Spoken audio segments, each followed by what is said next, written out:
Tecnologia, entretenimento, internet, mídias digitais.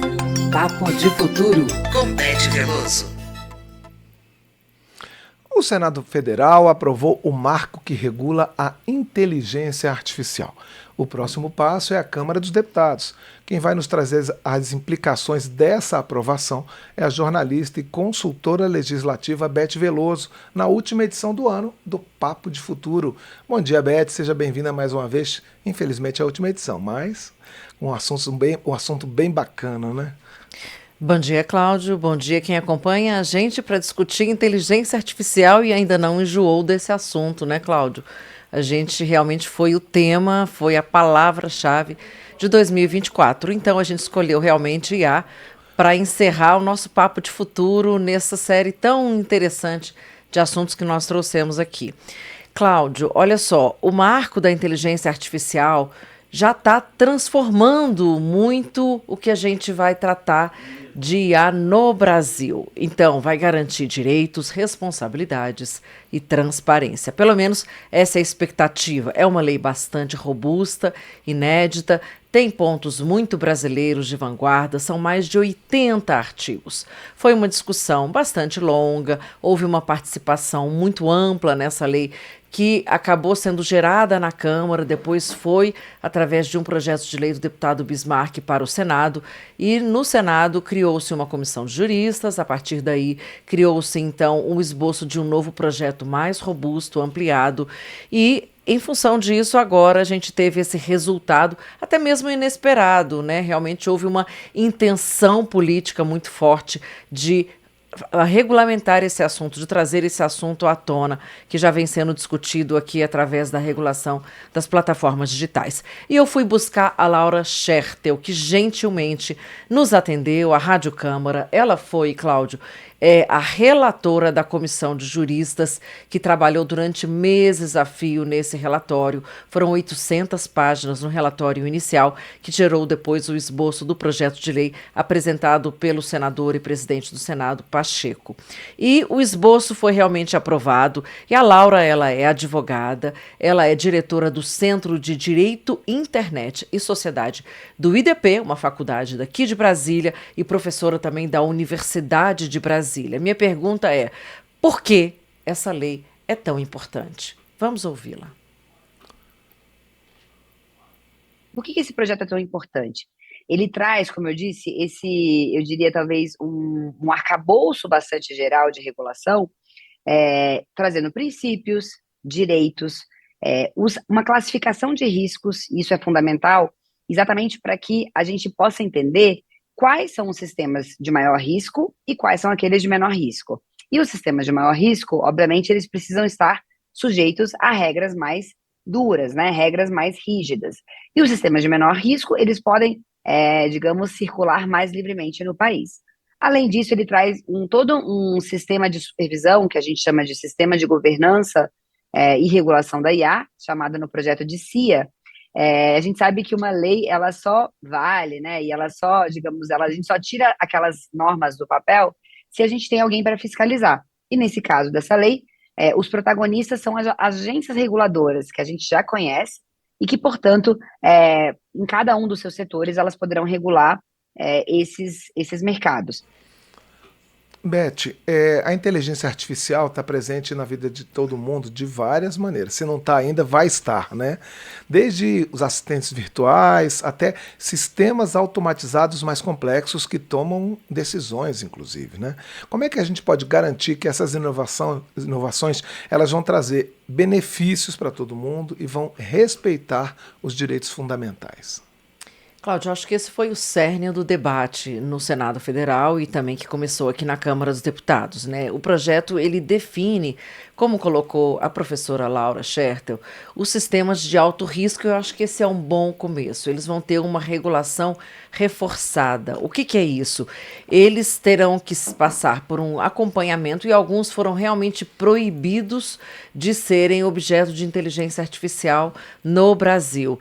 Ou seja, eles vão ter um controle muito maior e alguns nem sequer poderão ser usados. Por exemplo, Qual é o risco que se avalia? Se ele oferece risco para pessoas ou para a sociedade como um todo, ou instituições. Alguns exemplos de sistemas de alto risco.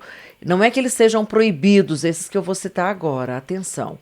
Mas eles vão realmente ter uma regulação, um acompanhamento maior, uma avaliação prévia. Por exemplo, seleção de estudantes numa universidade, num vestibular, para que você não tenha viés social, recrutamento de vagas de emprego, para que você não tenha preconceito, concessão de serviços públicos para que não haja discriminação, gestão de imigração para que ninguém seja barrado ou mesmo monitorado ou acusado injustamente, por exemplo, ao ingressar no país, avaliação de chamadas para serviços públicos essenciais, veículos autônomos, que a gente sabe que pode colocar a vida de pessoas em risco, e sistemas de identificação biométrica, que é o reconhecimento facial que já causa tanta polêmica nos sistemas aí de vigilância e de segurança pública que a polícia tem utilizado. Como explica Laura Schertel, é essencial que cada etapa e cada um desses sistemas, da criação ao uso, seja guiada por responsabilidade. Vamos ouvi-la. A prestação de contas, a accountability, é uma questão essencial. Por isso que eu também digo sempre, Beth, que, por um lado, acho que um grande objetivo desse projeto de lei é a proteção dos direitos fundamentais, portanto, né, quando a gente diz a proteção da igualdade, para que esses sistemas não discriminem indevidamente as pessoas, é a proteção da transparência, para que a gente possa entender com base em quais critérios decisões automatizadas foram tomadas. Então, há uma série de direitos fundamentais que são protegidos por meio desse projeto de lei. Mas um outro ponto essencial diz respeito a essa cadeia de valor, né? A todos esses atores, a todas essas empresas que fazem parte do ciclo de vida da IA, é importante que elas possam entender, para que elas possam desenvolver melhor esses sistemas, para que elas possam aplicar melhor esses sistemas, mitigando os seus riscos, elas precisam entender toda a cadeia e como esses sistemas foram desenvolvidos, ou seja, a prestação de contas, a rastreabilidade das decisões ao longo dessa cadeia é fundamental. E isso a regulação precisa garantir. Beth, eu tenho a impressão de que esse debate sobre responsabilidade também está indefinido, incerto, quando a gente fala de redes sociais e plataformas da internet. É isso mesmo? Cláudio, então, paradoxalmente, a gente tem o Senado aprovando aí, num tempo regulamentar bastante razoável, o seu projeto de normatização da inteligência artificial, que é um projeto muito mais complexo, inclusive de um sistema muito mais novo. A gente lembra que a IA generativa surgiu em 2022. E, infelizmente, a gente continua patinando na questão das plataformas digitais, né? E a lei, é claro, é um mecanismo que garante que tanto as plataformas, as redes sociais, os buscadores, todo serviço prestado via internet, quanto os sistemas de IA generativos ou sistemas autônomos, ou seja, aquela máquina que supostamente aprende, essa é uma expressão polêmica, mas é um pouco representativa, né? Não seja uma ameaça à vida humana. Isso é o principal. A gente fala, mas isso é um pouco óbvio, e também por que uma rede social seria uma ameaça à vida humana? Por que precisa regular a rede social? Voltando para a sua pergunta, porque a rede social destila ódio, destila assédio, destila violência, destila incitação a massacres, suicídio, automutilação e uma série de outros crimes que estão atingindo principalmente os mais vulneráveis, crianças, idosos, adolescentes, né, pessoas nas escolas. E por isso a gente precisa, como disse a doutora Laura, de regulação, né? E é preciso que esses drives todos sejam colocados nesse sentido. Então, por mais que pareça óbvio, é preciso que a inovação que está tanto na regulação da internet quanto nas redes sociais, né, tanto na inteligência artificial, seja guiada realmente para a sociedade. E aí, nesse sentido, é o clamor de que a gente realmente volte a discutir a lei da transparência, a lei da responsabilidade, da accountability, que são princípios que acabam sendo comuns tanto para a proteção de dados, quanto para a inteligência artificial, quanto para a própria regulação da internet. Vamos ouvir, então, a Laura Schertel sobre essa relação entre a inovação e a responsabilidade. Quando a gente pensa numa inovação tecnológica, a primeira questão que nos vem à cabeça é: será que essa inovação, como a própria IA generativa, ela vai trazer progresso necessariamente? Ela vai trazer um benefício para a sociedade imediatamente? Né? E aqui é interessante, se a gente pensa nos ganhadores do Nobel, recentemente, do Nobel de Economia, que agora publicaram um livro chamado Poder e Progresso, eles demonstram muito claramente, né, por meio de uma pesquisa aí ao longo dos últimos séculos, mostrando que nem sempre a inovação tecnológica trouxe benefícios sociais, né, ou pelo menos ele nem sempre trouxe benefícios para toda a sociedade. Essa é a razão pela qual nós temos que regular a tecnologia. É exatamente para que ela possa beneficiar a todos, para que ela possa beneficiar toda a sociedade, e não apenas uma pequena parcela, né, da sociedade. Pois é, Beth, a gente já falou, por exemplo, como separar, como é que se pode separar os sistemas de alto risco, que exigem maior fiscalização, daqueles de menor impacto, não é? Assim, quais são os critérios que, além disso, que poderiam ser adotados para se separar o que é aceitável do que se pode representar um risco coletivo, não é? Cláudio, então, acho que a gente está falando isso, né? A gente está falando dos direitos fundamentais, que são muito importantes e que estão bem explicitados no projeto. Eu acho que nesse sentido foi um ganho mesmo, né? Uma das propostas aprovadas é que a valorização dos direitos fundamentais, né? Como a gente já colocou. E também fica uma repartição de responsabilidade dentro dessa cadeia da inteligência artificial, incluindo, claro, também a discussão do papel do governo. E quem vai fazer a supervisão disso tudo? Eu acho que essa é uma pergunta-chave, né? Se a gente não tiver uma fiscalização, pouca efetividade terá a lei. Portanto, nós temos o Sistema Nacional de Regulação e Governança de Inteligência Artificial, o CIA, né? Olha que sigla aí fácil que está surgindo, que é mais do que uma mera entidade. Ele é formado pela ANPD, que é a Autoridade de Proteção de Dados, que vai coordenar esse sistema, outros órgãos do Poder Executivo, a própria Anatel, a Anvisa, a Agência Nacional de Saúde e por aí vai, dependendo da pertinência do tema de cada uma. E um conselho permanente de cooperação regulatória de IA, além, claro, de uma comissão de especialistas e cientistas que tem que estar presente pelo volume da inovação. Então, essas inovações, elas precisam ser mensuradas a priori, porque não tem um carimbo boa para a sociedade, né? Essa é a discussão. Beth, como é que fica a questão de direitos autorais, que está sempre sendo discutida quando se fala inteligência artificial? Né, o item lá da lei em relação a direitos autorais, ele prevê a remuneração justa quando a inteligência artificial utiliza obras, utiliza dados, né, para treinar esses sistemas de inteligência artificial? Quer dizer, os criadores estão sendo respeitados nessa lei? Pois é, Cláudia, a desigualdade dentro do que a gente fala de inteligência artificial começa pela própria natureza do sistema, porque são as grandes empresas que investem, claro, muito, mas só elas que recebem a grande massa de lucros, de benefícios financeiros desses sistemas.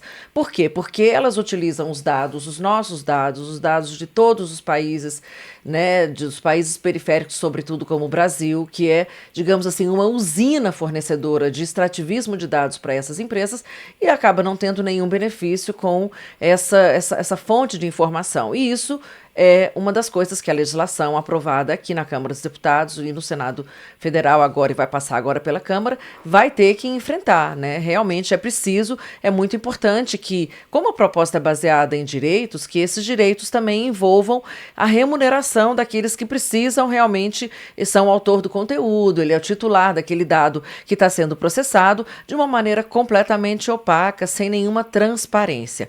E, portanto, há critérios para que isso aconteça. Vamos ouvir a professora Laura Schertel. A nossa proposta, ela é uma proposta baseada em direitos. Ela parte, sim, da modelagem regulatória baseada em riscos, mas ela tem inúmeros direitos, eu diria até muitos direitos que não estão, por exemplo, na proposta europeia. Além disso, ela é uma proposta que traz muitos direitos, o direito à supervisão humana, né, o direito à explicabilidade, à transparência, tudo isso está nesse projeto de lei. Para além disso, a gente tem um capítulo dedicado aos direitos autorais. E aqui eu acho que é um ponto importante também, muito ligado à sua pergunta, porque, de fato, nós sabemos que vários dos dados, várias das obras que alimentam esses sistemas são informações que são protegidas pelo direito do autor. E é claro que é muito razoável que as pessoas, né, de carne e osso que criaram esse conteúdo, que elas sejam remuneradas em razão do tratamento desses dados. Tô lá no final. Então, Cláudia, olha só, como a Laura colocou, quando o conteúdo é protegido por IA, né, e se ele for utilizado para treinamento e desenvolvimento de sistema, vai ter que remunerar os titulares da obra com base nos princípios de razoabilidade, proporcionalidade. É interessante que também outros fatores sendo levados em conta. O porte da empresa que está desenvolvendo IA, se for uma startup, né, a gente quer incentivar que essa empresa cresça para gerar justamente mais concorrência.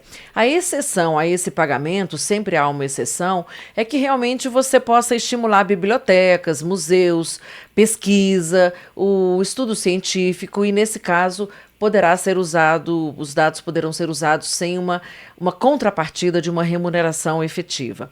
Outro aspecto central também é a correção dos vieses discriminatórios. Eu falei lá em cima, mas eu acho que é importante a gente citar isso mais uma vez, né? O texto garante, sim, como um princípio, a não discriminação, né, para corrigir que esses vieses não sejam aceitáveis, especialmente porque os sistemas são treinados por pessoas que já trazem toda uma bagagem cultural, uma bagagem histórica e que, portanto, vão alimentar os sistemas a partir desses dados que não refletem necessariamente a nossa realidade, né? E uma bagagem de preconceitos também, né? E uma bagagem de preconceitos, exatamente, né? Porque não intencionalmente, né, Cláudio? Sim, é o que você traz da sua vida, assim. Exatamente. E a partir daí também, eu tentei conversar com o Alexandre Arnes Gonzalez. Ele é consultor da Coalizão de Direitos na Rede, para a gente também não ficar só jogando confete e fazer um pouco de contraponto e propor realmente o que vai sobrar para a Câmara dos Deputados. A gente sabe que a discussão aqui vai ser longa, vai ser intensa, é preciso dar o tempo da Câmara dos Deputados de rever e aprimorar esse projeto. Há muita coisa para aprimorar. Apesar disso, foi sim, segundo o Alexandre Gonzalez, uma vitória. Ele representa, Cláudio, mais de 50 organizações da sociedade, da academia, nesse tema de direitos digitais, né? E o que ele coloca como um dos problemas? Houve a remoção, numa pergunta que você colocou, Cláudio, de um dispositivo que assegurava que os algoritmos das plataformas digitais seriam, sim, submetidos a essa lei e seriam avaliados também quanto ao risco que eles oferecem à sociedade. E com isso eles teriam que, as empresas teriam que realizar relatórios de transparência, accountability, prestação de contas e explicar como eles usam os dados, como os sistemas funcionam.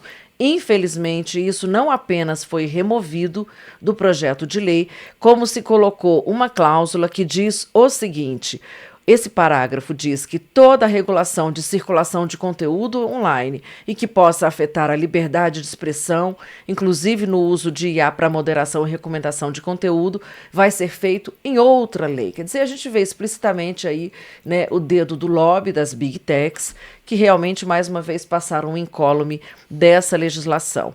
E isso acaba ficando um pouco difícil porque nada é revelado com relação a essas operadoras, né? Outro ponto também é a não obrigatoriedade de avaliação prévia de alguns modelos de inteligência artificial. Acabou que ficou como boas práticas que as empresas podem fazer uma avaliação prévia, mas não são obrigadas, e é importante que a Câmara volte a discutir esse ponto com bastante seriedade. Beth, agora que a gente está quase encerrando o ano, né? Estamos na última coluna. O que você destacaria de mais importante em 2024 nessa área de tecnologia da informação e da comunicação? Cláudio, eu acho que o mais importante foi a gente estar aqui no Papo de Futuro, né? Saímos vitoriosos neste ano, programa semanal, discutindo esse assunto com uma relativa profundidade, com bastante imparcialidade, de uma maneira bastante técnica, porque é um assunto que não é acessível para a maior parte das pessoas, né? Então, a gente, além do programa de hoje, que a gente está falando desse tema tão importante, com uma pessoa que teve um papel tão destacado, né? Eu diria que 2024 a gente tratou insistentemente da questão da regulação da internet, né? A gente está tratando agora da urgência global da gente tratar a internet como um ativo da sociedade e não apenas isso, né? Como um ativo do mercado de trabalho, da economia, como uma fonte de renda das pessoas, de receita, que é inexorável para a sociedade brasileira, né? A gente não tem que olhar para o mundo todo, a gente tem que olhar realmente para o nosso quintal, para o nosso umbigo, entender que, além disso, é preciso dar uma compensação para as operadoras de telecomunicações nesse uso dos dados, nesse uso da rede, fazer uma conectividade significativa, que a gente fala, foi uma palavra muito pronunciada nesse ano, mas olha só, as operadoras de telecom somaram, segundo divulgação da Conexis, a empresa do setor, 7,6 bilhões de reais, só em um trimestre desse ano de 2024. E fazendo o quê? Expansão, sobretudo, do 5G, mas ainda precisamos inovar. Áreas como a Amazônia Legal, regiões remotas, ainda não têm uma internet de qualidade. Cláudio, também tivemos um papel muito importante, eu não poderia deixar de mencionar, na governança da internet, em que o Brasil assumiu a presidência do G20, o grupo de países que está tratando de temas gerais, inclusive inclusão digital, ética e inteligência artificial e redução do desafio global, por exemplo, de acesso às tecnologias de um modo geral. Olha só que importante essa votação do projeto do Senado, justamente quando nós estamos na presidência do G20. E para terminar, não me alongar muito, né? São tantos assuntos, a gente não quer parar de falar aqui. Temos infraestrutura, o setor de telecomunicações buscou caminhos mais sustentáveis, temos o desafio dos data centers, que hoje estão sob a soberania de países estrangeiros, não a soberania nacional. Temos o setor movimentando 225 bilhões, que teve um crescimento, inclusive, com relação ao PIB nacional, viu, Cláudio? 8,4%. E aqui, na Câmara dos Deputados, a gente teve o P20, o Parlamento das 20 maiores economias do mundo, que foi realmente um evento muito marcante para todos os debates de fortalecimento do poder legislativo, que sempre é necessário. Eu poderia destacar, então, fechando aqui o nosso debate, né? Privacidade, segurança digital, ataques cibernéticos e, claro, sempre a preocupação com o Código de Defesa do Consumidor na área de telecomunicações. Pois é, Beth, a gente ficaria aqui muito mais tempo falando, né? Muitos assuntos. Felizmente é uma coluna muito rica, porque a gente tem muito assunto para falar e eu queria agradecer a sua participação durante esse ano inteiro e falar para o ouvinte que, apesar dessa amplitude de assuntos que a gente tratou em 2024, a gente tem espaço para sugestões, para perguntas, não é? Então, o nosso ouvinte, nosso telespectador da TV Câmara, podem mandar a sua crítica, a sua sugestão para o WhatsApp da Rádio Câmara, 61 99978 9080, ou para o e-mail papodefuturo@câmara.leg.br. Beth Veloso, muito obrigado pela sua participação, por esse fechamento desse assunto e a gente aguarda você em 2025 com novos desafios. Exatamente, só lembrando que esse conteúdo tão precioso está disponível no YouTube da TV Câmara, tem, tem uma playlist lá do Papo de Futuro e também no site, na página da Rádio Câmara, no site da Câmara dos Deputados, em que tem lá também todos os programinhas listados, né, Claudinho? Ótimo. Feliz Ano Novo, Feliz Natal, tudo de bom para você. Para nós.